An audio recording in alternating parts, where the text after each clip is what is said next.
The ISC report is a very important report because it's a group of expert security cleared members of parliament who basically are sequestered into a room to look at information about the subject they're considering. They then produce a report that then gets batted back and forth. There's a process between what the civil service will allow to be published and the security services versus what they would like to have published. And eventually you get a report that comes out. And the fact that this report is so damning, even though no doubt much information has been redacted from it, much has been removed, tells you the scale of the problem we face in this country, that China is indeed trying to infiltrate at every level here, whether it's universities, businesses, critical infrastructure, attempting to work its way through.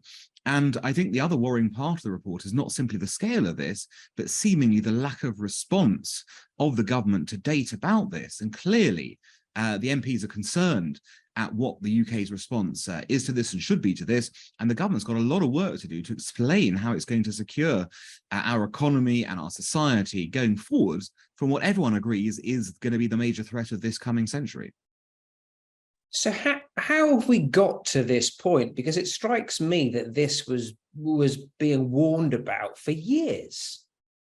Well, indeed. I mean, this was we have been warning about this in the Henry Jackson Society since we started back in 2005. The idea being that when you have a society controlled by a communist party, even if it's turned its back on communist economics, it hasn't on communist control and communist views on human rights and such like, you're always going to end up having a conflict over values, over ideas, over systems of government between you and that country. And yes, you could pretend for a while that it wasn't critical, that you could all get along and trade and work together in that respect. But ultimately, that's not how communist parties work. Communist parties want control. They want dominance. They need dominance because any sort of challenge to them is a threat. And the Chinese have, of course, adopted this strategy very cleverly of let's not make too much of noise internationally while we burrow deep into countries' economies, and we'll lull people into a false sense of, that we're working together on the ideas, but it's not going to change the reality, which is they're going, understandably from their perspective, to try and reclaim China's position as top dog internationally. Now, we've only got ourselves to blame for not realizing that. Had we collectively gone, Communist Party, inherently bad, cannot be anything other than an attempt to challenge, sort of the West, if you like, in the world, we would have had a very different outcome to this, wouldn't we? And of course, when you are so embedded with systems from a technological point of view, this isn't an overnight fix, is it? This is something that is going to take a long time to sort.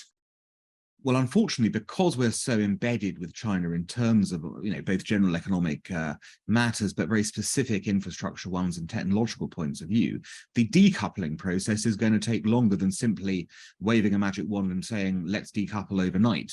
This is going to take serious investment in alternative providers and provisions. It's going to require different supply lines. It's going to sort of basically look at our whole industrial capacity and culture and look at how we transform that to make it safe, if you like, from the perspective of avoiding security threats. And it can't be something we'll do alone. This has to be a challenge that the entire, if you like, free world has to face together in order to develop these alternatives, because some things like rare earths and various minerals, China has pretty much a monopoly on. And to get out of that will require collective working across the free world to provide those alternative supply sources.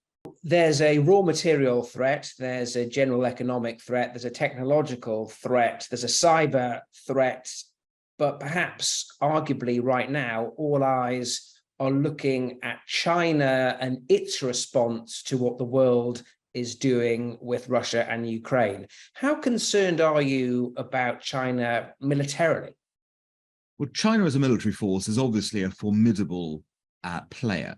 It's got a very large army. It's got a very large navy, a navy that has more surface ships now than the US Navy, which tells you the extent of which the Chinese have been kind of developing. It's also got very specific capabilities and things like hypersonic missiles that give it, a longer range capacity and an ability to sort of project power beyond simply its immediate neighborhood.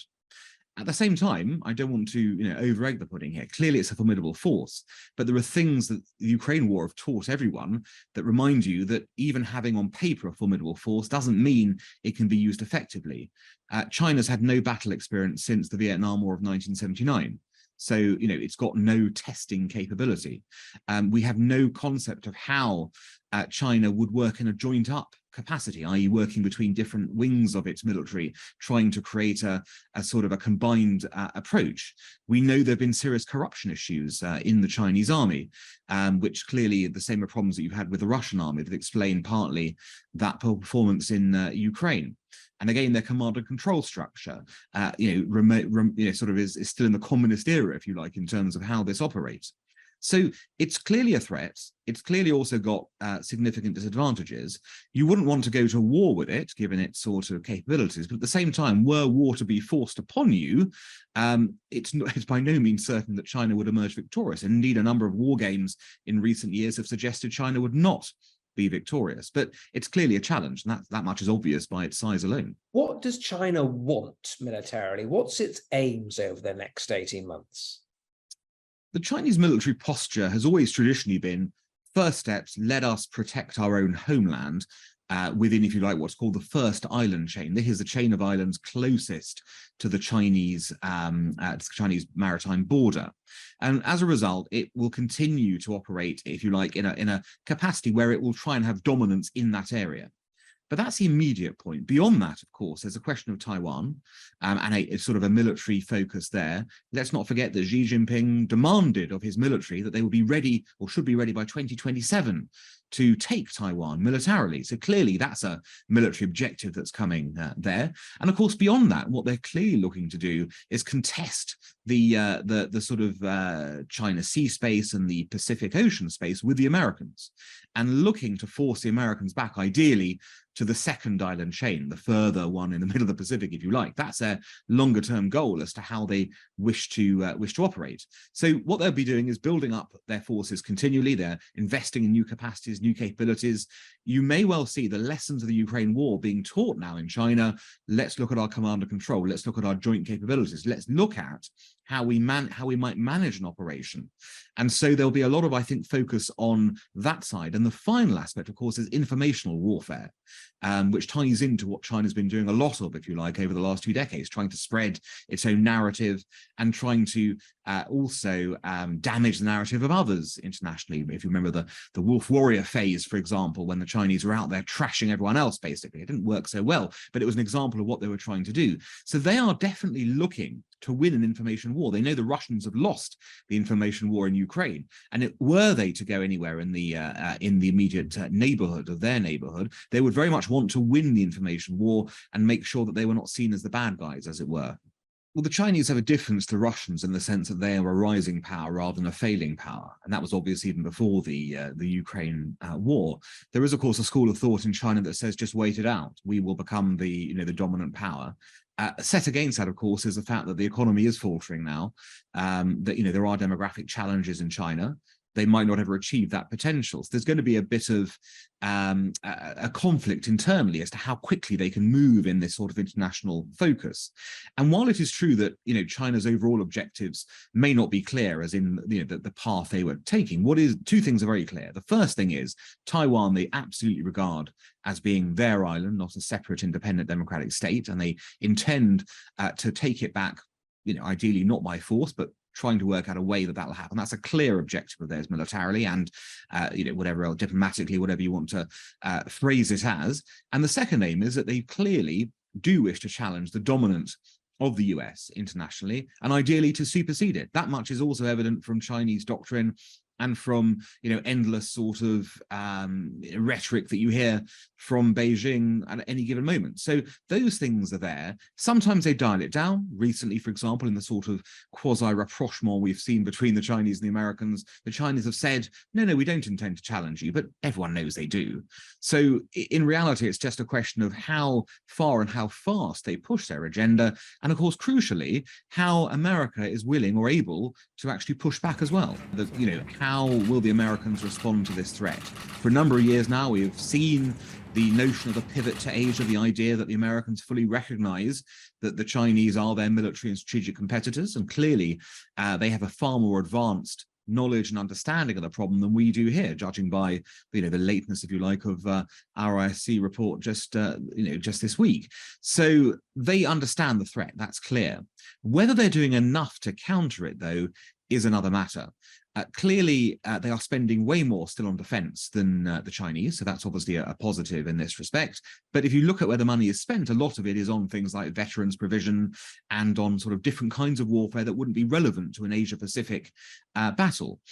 Equally, of course, the Americans have run down a lot of their stocks, giving weapons to Ukraine. Now, again, some of those weapons would not be used in any conflict with China, but nonetheless, it's unclear how the Americans will repair that. And primarily, the biggest problem the Americans have right now is if you like, a military-industrial lack of ability to supply themselves in the way they used to. If you thought of the Cold War, the Second World War, everyone thought of America as the arsenal of democracy. This was the place you came to stock up. Well, now, if you look at things like shipbuilding, for example, America, is responsible for under 1% of global shipbuilding. China is almost 50% of global shipbuilding. How would the Americans replace ships if there was a war tomorrow? How would that happen? How would that work? This is unclear. So the reality is the Americans need to retool and need to get back up with to speed with the idea that they have to produce quantity as well as quality. I mean, since the Cold War, we've had this idea, smart bombs, air superiority, this can lead to very easy victories. But as you can see in Ukraine, suddenly you've got a land war that emerges again in large numbers, and a war with China would be a sea war, primarily, of the kind we haven't seen probably, since obviously the global wars, but it's more akin to a 19th century type conflict, if you think of the great naval battles of that period and before, the 18th century. So the Americans haven't done this for a while, and it looks like they're going to need to really play catch up significantly if they're going to be able to retool and be in a position to fully defend should the Chinese go crazy and trigger a conflict over Taiwan. Should the Chinese trigger a conflict over Taiwan, what is significant enough for America to be dragged into something? What can really be the catalyst for genuine, what we see is what we define these days as war, as combat? Well, I think when it comes to an assault on Taiwan, it would have to be a military assault along the lines of what the Russians did in Ukraine. I think obviously the Chinese have tried at various times tactics, below that, obviously the so-called grey zone warfare. I mean, you've even seen a bit of that with things like the spy balloons, things that weren't warfare as such, but were threatening. They've, of course, buzzed Taiwan multiple times. Those haven't provoked, obviously, a military response to the Americans, and nor would they. I think, though, if there was a sense that the Chinese were going to invade Taiwan, you'd obviously be able to see that coming. It wouldn't be a sudden, they're going to creep up and then suddenly come out the sea and surprise it. You'll have a build-up to it, much like the Russians had a build-up. And it'd be pretty obvious, of course, that the Chinese were going that way if that was going to be the build-up. Then I think you would see, firstly, the Americans releasing intelligence about what the Chinese were doing. I think there'd be a lot of restocking Taiwan immediately and sending things to Taiwan to sort of persuade the Chinese it's not worth their while. The Americans would move military into place to sort of act as a deterrence, because the best defense of the Americans would be the deterrence approach. They would try and deter a Chinese attack rather than have to actually get involved in one. I mean, once that starts, then it becomes a very different situation. But again, if we look at what's happened in Ukraine, the lesson for this is, for the Chinese, is don't be so confident that you could win a war against Taiwan. Yes, your military capabilities on paper completely dwarf the Taiwanese. But what happens if your untested soldiers end up, messing up the amphibious assault? It's a very difficult thing to go over sea to head over there. What happens if you lose the informational battle? Yes, you knock Taiwan's capabilities out from the air or whatever, but you then start to be seen as the aggressor. What happens if the West bands together and decides to sanction you, and your response is to try and sanction the West? Well, your economy is going to go into free fall as a result of that. There are lots of things that would deter the Chinese, I think. And part of this is about building up the deterrence capability before any such potential conflict, and make the cost of it simply too great for the Chinese to contemplate. How encouraged or discouraged will China be from how the world has reacted to Putin and Russia's invasion of Ukraine?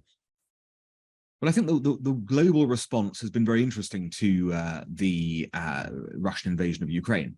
Obviously, the West has been pretty uniform in its approach, and I think the unity shown by the West, including, and let's not forget this, including the capacity of Western citizens to take things like higher energy prices and to go in with that, knowing that sanctions on Russia would lead to that outcome, and yet still go, we're supporting the Ukrainians. I think that will have shocked the Chinese completely, that there would be an economic, if you like, irrational decision economically in order to make a right moral decision. That's out of the Chinese wheelhouse of understanding even, and they would have been shocked by that.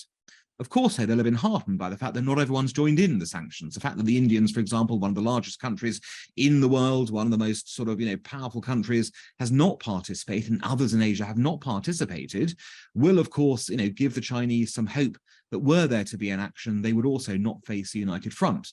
Of course, the one thing they probably would face is a united front against them in Asia. I think any move against Taiwan would be seen as very hostile to the other democracies in the region, even the non-democracies, people who are worried about Chinese expansionism, even countries like Vietnam, not a democracy, but one that would be concerned by this. And I think the Chinese would pay quite a bitter price diplomatically and perhaps economically as well, with people realizing that the only way to knock down the bully is to bandy up against it with the West. So I think there would be, the lessons are that you can't predict what others will do, but the likely reaction is that you would expect a strong response from the international community, including from people who might not have taken such a strong response in Ukraine. Where is China at in terms of its interest in what's going on in the Middle East with the likes of Iran right now? How do you see that playing out? The Chinese are playing a very interesting game in the Middle East. What they are essentially looking to do is replace the Americans as a diplomatic partner in the Middle East. And this has been solely allowed to happen because the Americans have essentially withdrawn from the region in any meaningful way. If you talk to the Gulf states, other Arab countries, you will find a feeling that the Americans have abandoned them, whether that is because of the whole Khashoggi incident with the Biden-MBS relationship, whether it is due to a desire to move forces to the Far East rather than keep them in the Middle East and look at it that way, whether there's just a sense that the Middle East is just not as important as it was and we're moving to a different sort of era economically and from resources. Whatever it is, the Americans, the perception is they're going or have gone. And as a result, the Chinese have seen an opportunity. They've gone in and said, right, well, there's clearly still a role for a kind of a big country to play in trying to sort out the local rivalries. So let's insert ourselves here. Let's bring the Iranians and the Saudis together. Let's police this agreement to make sure that that there's no breaking of rules here and there. Let's flex our muscles in other areas to try and promote further diplomatic breakthroughs. What they're essentially saying is we're a first-ranked power. The Americans are withdrawing. We are the new game in town. Come and play with us instead. And as you've seen, some countries are saying, fine, let's go and see what you're offering. Let's investigate. I don't think the situation's terminal just yet, in the sense the Americans could easily come back if they wanted to. But they have been careless in allowing the Chinese an opportunity to break into still a very critical region in the world. When we did, sort of give every inducement to China and said, let's just ignore your human rights abuses, let's ignore what's going on in your neighborhood, we're not so interested in that, we'll just trade and we think you'll become more like us through that process. Well, that's demonstrably failed. It is quite clear that there is no prospect of changing China through being nice to China. Yes, you could potentially avoid, sort of military conflict. And of course, nobody's looking for military conflict by trying to be nicer to China. But all you ought to essentially be doing is hastening the era of Chinese dominance by doing so. Because the reality is that unless you stand up to this threat, and ultimately it remains a threat, whether it is military or cultural or if it is economic or just strategic, whatever it is, it remains a threat. If you don't stand up to it, then ultimately it will overwhelm you. We've already had too much of kind of standing back and letting China do its own thing. Now the period has to be for us to strengthen our resolve, rediscover our purpose collectively, and remind ourselves that the reason the West has been the most successful, if you like, sort of political, cultural, economic, military unit in the world comes from our values. And that's been the basis of everything we've done for the last 300 years. So that remains true, and we have to redouble on that approach. And there's no prospect of that happening if you're too nice to China. I think you can maintain a respectable distance. Obviously, you can say, look, we're happy to trade in general terms, but we have to, you have to understand that we see you now as a threat, given who you are and what you're looking to do to us, and we're going to respond accordingly. So you can live with that in peace, and we can get on with all we do by a policy, if you like, of containment, to use that famous Cold War phrase, where we'll contain you within your imminent region, and you'll have to accept that. Or if you try and break out, we'll have to try and stop you. So it's really that sort of message, that uncompromising message, to say we are going to stand up for what we believe in now, that will be the best guarantee, I think, of preventing China from breaking out into something more violent.